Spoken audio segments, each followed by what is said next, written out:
اب یہ مہینہ رجب المرجب، رجب کا مہینہ ہے۔ اس مہینے میں آپ کو پتہ ہے شب معراج بھی ہے، اور اس حوالے سے بعد میں انشاءاللہ گفتگو ہوگی۔ لیکن اس حوالے سے معاشرے میں جو کچھ ہو رہا ہے ان کی کوئی حیثیت نہیں ہے۔ اس لیے ثواب کا کام ہو تو قرآن اور سنت سے، رسول اللہ صلی اللہ علیہ وسلم کی زندگی سے ثابت ہونا ضروری ہے۔ نبی علیہ الصلوۃ والسلام نے یہ دعا کی ہے، اے اللہ ہمارے رجب میں برکت عطا فرما، ہمارے شعبان میں برکت عطا فرما، اور رمضان تک ہمیں پہنچا۔ اب رمضان کی فضیلت ثابت ہوئی کہ رمضان تک پہنچنے کے لیے رسول اللہ صلی اللہ علیہ وسلم پہلے سے دعا مانگ رہے ہیں کہ یا اللہ رمضان تک ہمیں پہنچا۔ ہاں، تو یہاں پر شب معراج جو ہے اس کی فضیلت ثابت نہیں ہے قرآن و حدیث کی روح سے، اور معاشرے میں پھر یہ شب معراج ہے، لوگوں کو اکٹھا کرو، چندے کرو، حلوہ پکاؤ، اور یہ سارے خرافات ہیں، ان کی کوئی حیثیت نہیں ہے۔ وجہ ایک سادہ سی دلیل ہے، وہ یہ ہے کہ یہ شب معراج کی تاریخ ہی محفوظ نہیں ہے۔ شب معراج کی تاریخ بعض علماء نے ربیع الاول میں لکھا ہے، 5 نبوی ہے، نبوت کے 5ویں سال معراج کرایا گیا رسول اللہ صلی اللہ علیہ وسلم سے، اور بعضوں نے 12 رجب لکھا ہے، بعضوں نے 27 رجب لکھا ہے۔ دیکھو اگر اس کی فضیلت ثابت ہوتی تو جان نثاران رسول صحابہ کرام رضوان اللہ تعالی علیہم اجمعین، وہ تو ایک ادا پر مر مٹنے والے لوگ تھے،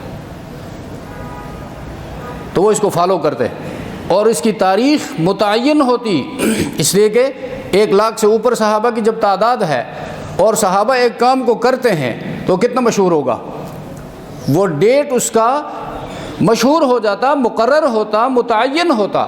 تو جب متعین ہی نہیں ہے تو اسے پتہ چلا کہ اس کا ڈیٹ مقرر نہیں ہے، کوئی تعین کے ساتھ نہیں کہہ سکتا ہوا ہے۔ اور پھر فقہائے اعظام فقہ اسلامی کے اندر ایک معمولی حدیث جو ہے سند کے لحاظ سے اس میں کمزوری بھی ہو، لیکن کوئی مسئلہ مستحب مسئلہ بھی اس حدیث سے ثابت ہو رہا ہے، فقہا نے اس کے لیے باقاعدہ چیپٹر قائم کیا ہے۔ ایک حدیث کی وجہ سے چیپٹر قائم کر کے اس حدیث سے جو مسئلہ نکلتا ہے اس مسئلے کی اہمیت واضح کی ہے کہ جی یہ مسئلہ مستحب ہے، یہ مسئلہ عقیدے کا ہے، یہ مسئلہ فرض ہے، واجب ہے، مکروہ ہے، حرام ہے۔ تو اس حوالے سے ذخیرہ حدیث میں کچھ بھی نہیں ہے، لہٰذا اپنی طرف سے اگر ہم کچھ کہیں گے، بعض لوگ کہتے ہیں جی بیٹھ کر ہم جب یہ کام کریں تو کیا ہوگا، بیٹھ کر جب ہم یہ کام کریں گے تو بہت بڑا نقصان ہوگا۔ اسی کے یہی معراج کا سال جو ہے شب معراج 5 نبوی سے 632 عیسوی تک، یعنی 18 سال اللہ کے رسول کی زندگی میں آیا ہے۔ 18 سال تک اللہ کے رسول نے پھر شب معراج نہیں منایا ہے۔ اگر اتنا اہم تھا تو رسول اللہ صلی اللہ علیہ وسلم نے خود منایا ہوتا، حلوہ پکایا ہوتا، یا حکم دیا ہوتا، یا صحابہ کرام کی جماعت اس کا اہتمام کر چکی ہوتی۔ اس طرح نہیں۔ ہاں اگر ہم یہ کہیں کہ جی ہم صحابہ سے بڑھ کر رسول اللہ کے عاشق ہیں، تو یہ بالکل ایسا ہے کہ ہندی کا ایک مقولہ ہے، بنیے سے سیانہ سو باولا، جو کہتا ہے جو ہندو بنیے سے بھی تجارت میں بزنس میں ہوشیار ہے وہ پاگل ہے، اور جو یہ کہتا ہے میں صحابہ سے بڑھ کر اللہ کے رسول کا عاشق ہوں وہ بھی پاگل ہے۔ لہٰذا اللہ نے صحابہ کو ہمارے لیے معیار قرار دیا ہے۔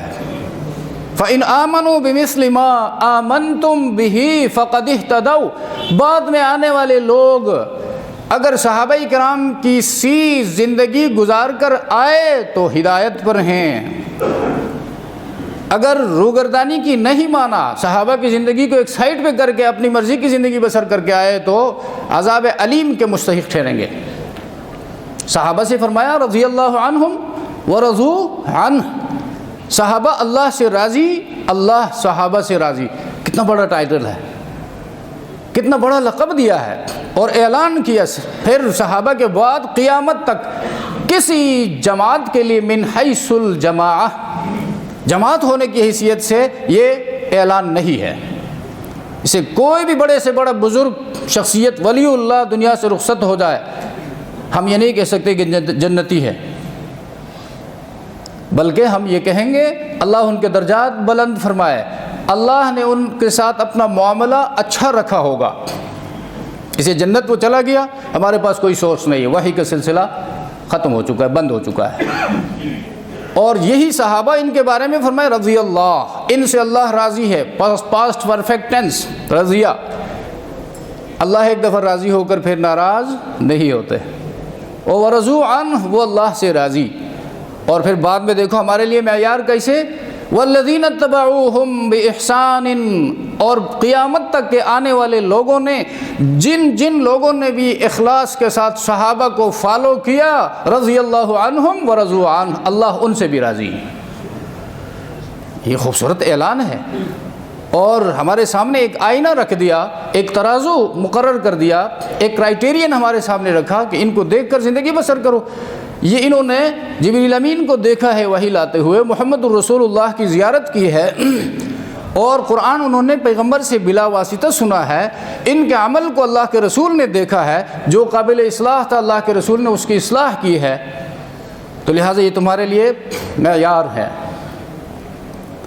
تو شریعت اسلامی میں کوئی اتنی اہمیت نہیں ہے کہ ہم اس کے لیے پریشان ہو جائے۔ ہم تو ڈے منانے کے لیے بڑے خوش ہوتے ہیں نا، حلوہ پکانے کے لیے، حلوہ کھانے کے لیے، اور سیل سپاٹا ہو اور خواہشات نفسانی کی جہاں ترویج ہو، رسم و رواج کی بات ہو تو ہم بڑھ چڑھ کر حصہ لیتے ہیں، لیکن جہاں پر کسی فرض کو ادا کرنا ہے، کسی کے حق کو ادا کرنا ہے، وہاں پر پھر ہم اندھے بہرے ہو جاتے ہیں۔ تو شریعت اسلامی کہتی ہے لوگوں کے حقوق کی ادائیگی میں، اپنے فرائض کی ادائیگی میں بیدار رہو، اس لیے کہ پوچھا ان کے بارے میں جائے گا۔ تو اللہ تبارک و تعالیٰ ہم سب کو سمجھنے کی توفیق عطا فرمائے۔ وما علینا الا البلاغ۔